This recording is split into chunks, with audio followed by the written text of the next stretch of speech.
It was a rainy Thursday afternoon in New York City.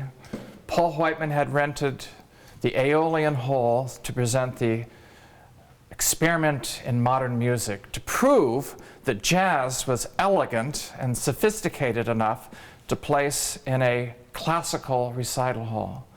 So he and George Gershwin had been talking at some party back in November of 1923, and on January the 2nd, 1924, Ira and George and a bunch of their friends were playing pool, and Ira was reading the New York Tribune, and he looked at this ad and he said, "George, it says you're playing a piano concerto for Paul Whiteman's concert on February the 12th. He said, "You've got 40 days to write a piano concerto."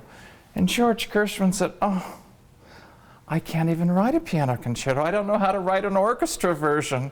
So he had 40 days to throw together pieces that he'd previously composed and made up new things, and he certainly did it. Although on February the 14th, when Paul Whiteman put the baton down, Gershwin hadn't finished the piece. He improvised certain places, and he just nodded over at Paul Whiteman when to start the band again.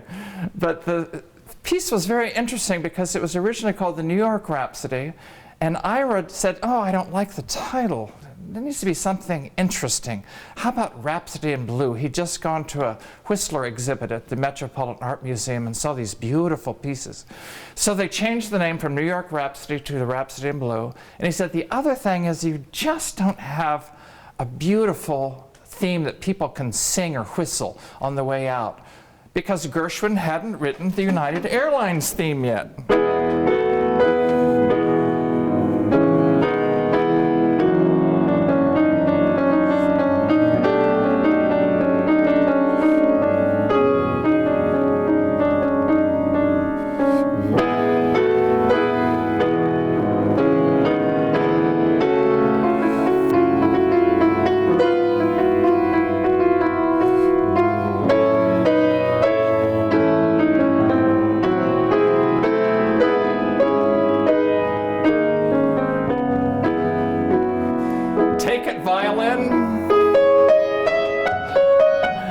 So George added, at Ira's request, a beautiful theme. He changed the title, and on February the 12th, 1924, when George Gershwin was only 25 years old, he ran up on the stage and history was made.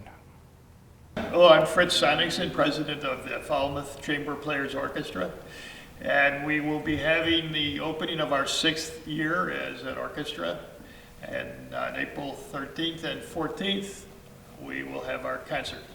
I want to introduce a few people to you here. We have our pianist for this concert. I think a lot of people know him, Robert Wyatt. And next to him is my wife, Laura. She is the concert mistress for the orchestra and the vice president. And here's the key man of the operation, John Yankee, our conductor. And this is a few firsts for us. We will be performing this concert at John Wesley, the United Methodist Church. And this is, I think, a big event for them. It's probably the first time they've had an orchestra in the church. This will be the first time we've played anything with Robert, and we're very excited about that. And I think we probably could say this is the latest piece of music we've performed to date, their Rhapsody in Blue. So it's an exciting time for all of us. And we'll also be performing Beethoven's 6th Symphony, and that will be the 3rd Beethoven Symphony we've performed. And cap it off, we'll be playing a Mozart Overture. I'd like to have John take over from here. John has been instrumental in forming this orchestra. He's been exceptional in instilling a sense of quality in the orchestra. And his conducting has just been loved by all of us. We really put a lot of store in John. Well, thank you for that. This particular concert is real special to us. To have Robert be a part of this concert was really a goal, and many of you know that Robert got injured about a year and a half ago right before we were going to do the Mozart piano concerto with him. And we had to make a change of plans. In its own way, it was an exciting time, but we missed Robert terribly, and we just had to have him back. And I was very surprised when I said, well, what do you want to do if we have you come back? And his idea was the Gershwin. Let's just do the Gershwin. I mean, that's fabulous. So from that, we went from there. I also had, actually through Laura, the request to consider the Beethoven 6, the Pastorale. And they made kind of a neat combination to me. And the third element was just, the Pastorale has a full Beethoven orchestra, but it also has a couple trombones, which wasn't used in the past. I knew trombones were a part of the Gershwin. In fact, the Gershwin is full of extra instruments, and part of the fun and part of the challenge is how many more friends outside the world of traditional orchestral instruments we can get. We've invited a few that we can have, or, from banjo to saxophones to bass clarinet to the trombones. We're trying to get all these colors as part of it. If we're going to have trombones, let's use them as much as we can. And so that's why I decided on the Overture to the Magic Flute of Mozart, because that uses, the trombones are a key element of that overture. So with that, we put this program together, opening with the Beethoven 6 in the first half, and then setting up the Rhapsody in Blue as our finale piece by doing the Mozart Overture to the Magic Flute to begin the second half. Well, first of all, community orchestras are my most special things, because you come to a concert and all of a sudden you see someone that lives 2 blocks away from you, you see someone from the Dunkin' Donut, you see someone who delivers a paper, and all of these people getting together and playing music together is magical. And I remember November of 2011, because I played with this orchestra on one night for a rehearsal with the Mozart. And I was saying, oh my goodness, they play so beautifully. I had no idea that the Falmouth Chamber Players Orchestra, what's the official name? You did it. I did it. I did it right. Played with the quality that they played. And not only quality, but enthusiasm. The spirit of this group is invigorating and very stimulating. So playing the Gershwin, which is a piece I've always adored since I first learned it when I was 16 years old, very badly, to play with this orchestra is exciting for me, because I know that not only will I hear the people that I know and have heard before, but all these new instruments are coming, and it's going to be very exciting. I mean, how often have you heard a banjo with the symphony orchestra? Richard Gregory Allen. Richard, yeah. Who's a fiddle player and a very talented guy. He's a folk fiddler for the most part. But he actually has a viola background.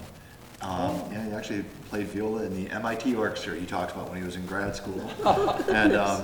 And actually the tenor banjo, I believe, has the same fingerings as the viola, so it's not that big. That's why a lot of fiddlers play mandolin, because they have similar string, similar tuning of the strings and position. So he's taken it on. I had asked John if we could consider playing the Symphony No. 6 Pastorale, or Pastorale Symphony No. 6. They both work. Okay. And I've always loved that piece, and even though I have a lot of past orchestral experience, I don't ever recall playing that for some reason. And so it's a lot more challenging than you could imagine, and it requires a lot of practice, and it is just so beautiful. And during rehearsals, when John helps us piece the whole thing together and work on each section and make it just get better and better each time, it's just wonderful. So I feel perfectly satisfied with the whole concert that we're doing. And I'm glad we decided that it was a go. And most of us learned the Pastoral Symphony through Fantasia when we were children. Oh yes, thank you. That's the first time I heard it. Yes, that's right. I know it's hard, the peasant dance. It's hard to not think them with Bacchus and all the, right. Dionysus. Throwing down the bolts. Oh yeah, that's right, for the thunderbolts, for the storm in the fourth movement, and how much he enjoyed that. Beethoven's Sixth is a departure in a way from Beethoven's philosophy of music. If you read his letters, he didn't like the tone poem idea. So for him to have written a Pastorale Symphony, where he actually has specified certain feelings in relation to nature, was sort of a break for him. Beethoven loved nature. He took walks every day, and he did a lot of his composing in his walks. But this symphony here is, beloved by the public. All the little bird calls and the sounds in it, I think, are your initial attraction. And as you become more musically sophisticated, I think you hear it a lot more. We played the Fifth Symphony, and it was a huge draw. And the public was just totally excited about it. I had people come up to me on the street in Woods Hole and say, "Oh, you played the Fifth, and it was so great." And we're really expecting the public to react similarly to the Sixth. They know it and they love it. But I was, Beethoven, I was skeptical even, I think we did the Second Symphony, it was the First Symphony. The first symphony and the Fifth. We did the First and the Fifth. And, but the Sixth was a little bit more, is much more challenging, much more challenging string writing, and it's lengthy. It's actually, it's an exhausting piece, and it deals so much of fluidity and evenness and tuning and grace.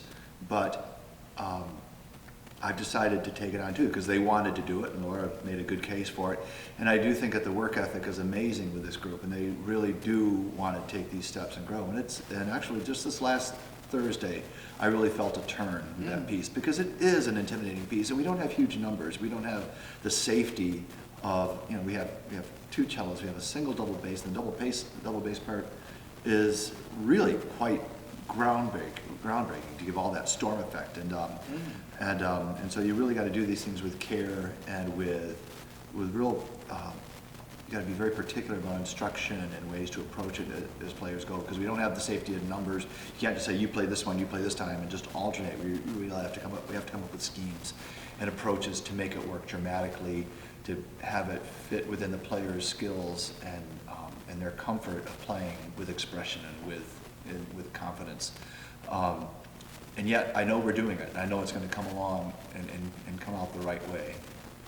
But I would think it's an exhausting piece for string players. And it's both exhausting and exciting. So it's really kind of hard to just fall into that state of exhaustion where you really want it to end. That doesn't happen. You really want it to continue. But if I may say something about our last rehearsal, I think everybody felt that was, we'd risen another level in playing. That was incredible, and people were really happy. I'm real excited for this concert and for the growth of this organization. We've come so far, and in a way, to me, we've come a long ways, especially as just taking pride in the work we do and what we accomplish. We don't try to run through pieces. We really try to dig into them and dig inside them. And as players, as musicians, as amateur as most of the players are, to really develop skills that take us to the next piece and the next piece, and to learn how to listen to each other and to connect with each other, as opposed to making sure you play your part.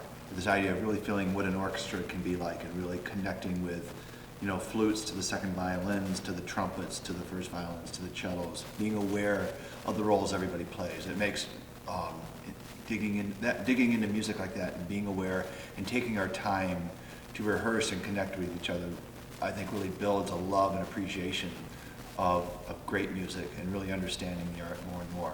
And I think this group really shows it in the steps we've taken. Well, I'm not going to repeat everything John said. A lot of it, especially about the growth of the orchestra and what happens with each and every concert. The ensemble becomes more and more fluid, and people understand how to listen to other instruments and how important it is to practice and play music that they may or may not have ever played or may never play again. And it's really very exciting. And having Robert here and doing the Gershwin is very, very special. And when we hear all the brass in our rehearsals and everything, it's just incredible. Basically, I help John tune the orchestra before we start rehearsing. I supply The oboe, of course, gives us the concert A. I establish the bowings and work with, the first and second violins on that. And, I work with John just in understanding the music and how he interprets it. And hopefully I have somewhat of a leadership position there, and people follow me when I play. So that's really the best way I can describe what I do. Yeah, and Laura most definitely does, but she's a good example of a person that just says, let's get together and work as a section. The idea of building sectional unity, section pride, getting each section to practice, as a section and get more solid as their unit, and then start to mixing it with the other strings to feel that cohesiveness. And actually, that's one of the things that we've really developed is getting together on their own and working out woodwind passages and brass passages and string passages, and solidifying and perfecting the parts before we put them back together, and taking big steps in intonation and agreement of articulation and bowings, and getting more and more in tune with each other that way. And it does take the concertmistress and concertmaster, they really do have to kind of urge that and connect that and get that word out to their colleagues. And they work as a team, Fritz and Laura as a tandem, to get the word out to the other players and encourage that. I think another exciting aspect of this concert is that we're performing it here at John Wesley United Methodist Church. This happens to be the place where the orchestra rehearses on Thursday nights, actually where the Falmouth Chorale rehearses, and many other groups. The doors are open to a lot of groups and make their space available. It also so happens that I am director of music here at John Wesley, and Robert is the accompanist at John Wesley, and so and just recently Robert moved his own personal Steinway Grand into here, into the sanctuary here at John Wesley. So we're actually playing, it's a home concert, and we're real excited to bring that here. We've even made more stage space by removing pews just so we can fit our orchestra here. So I think it's something that even, John Wesley, the congregation here is really looking forward to. Mm-hmm. Once again, our concerts are Saturday the 13th of April at 7 p.m. and Sunday the 14th of April at 3 in the afternoon, right here, John Wesley. And we will have a reception afterwards. Both concerts. Both concerts, yes. And Robert will be giving autographs. Yes, yes.